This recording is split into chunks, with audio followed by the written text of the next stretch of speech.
first violent video game, Death Race, was based off the movie Death Race 2000, and it could have been the first video game to spark controversy over its brutality. With more than half of the top 50 best-selling video games involving violence, the topic of whether or not violent video games have been affecting teens negatively has come in question. So I asked the question, how does playing violent video games affect teens' daily lives? Personally, I do not think that violent video games affect teens in a negative way.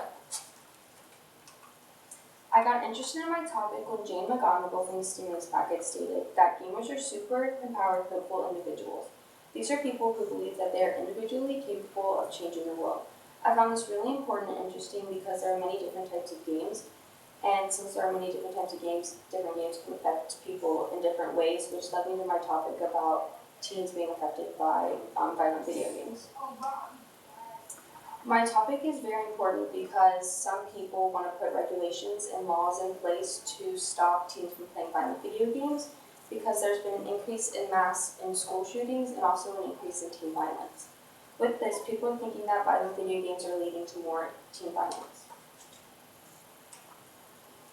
As of December 1st, which is the 335th day of the year, there have been 385 mass shootings in the U.S., according to data from the nonprofit Gun Violence Archive.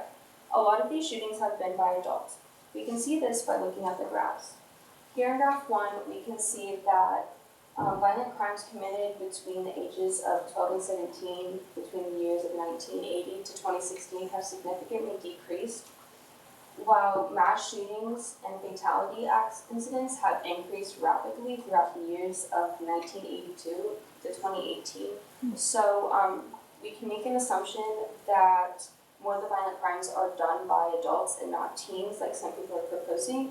And we can also say that violent or video games in general are helping decrease teen crime rates. So why are teens so violent, you may ask? A study done by Very Well Mind, which talks about behavior psychology in teens, said that teens can possibly be more violent because they want control that they don't feel at home. Also, less educated and low-income families and parents who use drugs and alcohol have a 38% higher chance that their children will commit a violent crime. The mental state of the teen is also very important. Teens who play violent video games could be violent before they play the video game, so the game wouldn't have a large effect on them.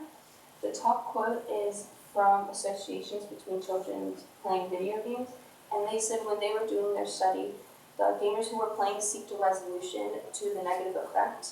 And this is good because they're seeking good and not bad.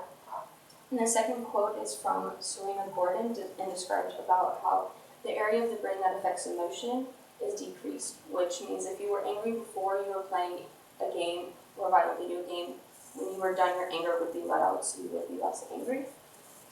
And then this graph shows that throughout the years, as video game sales increased, violent crimes decreased. So my assumption about how violent video games decreases crime is true according to this graph. And then the way teens act around others and with their friends and family is another important factor to look at.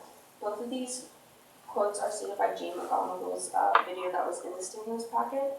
The top quote explains about how gamers do have a tight social fabric.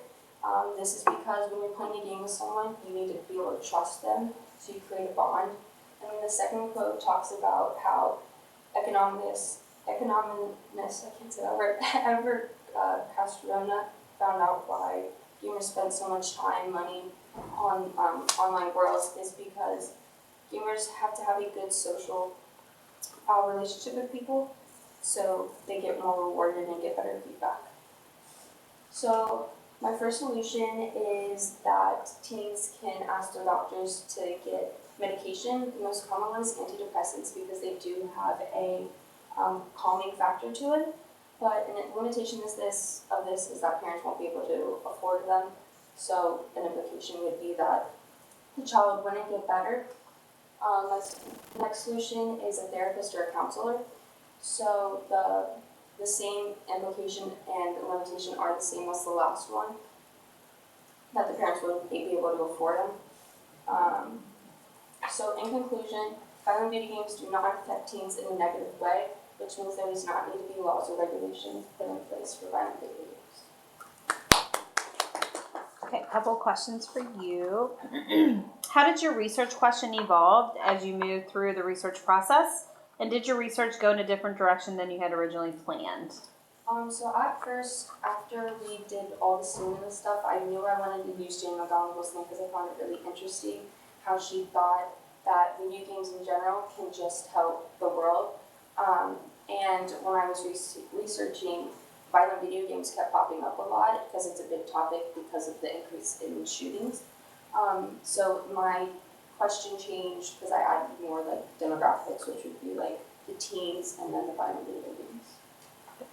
And then your second question is, what might the real world implications or consequences be? What might be, the real world implications or consequences of your findings? And then what are the ones to our community? So of my findings, like if the solutions don't work, because as I said, low income families and less educated families tend to have an increase in teen violence of their kids.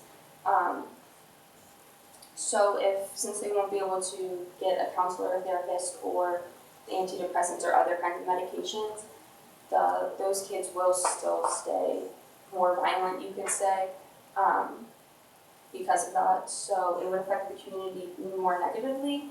So the government could help with paying more, like helping the poor families out. But yeah, in a negative way, it probably affect the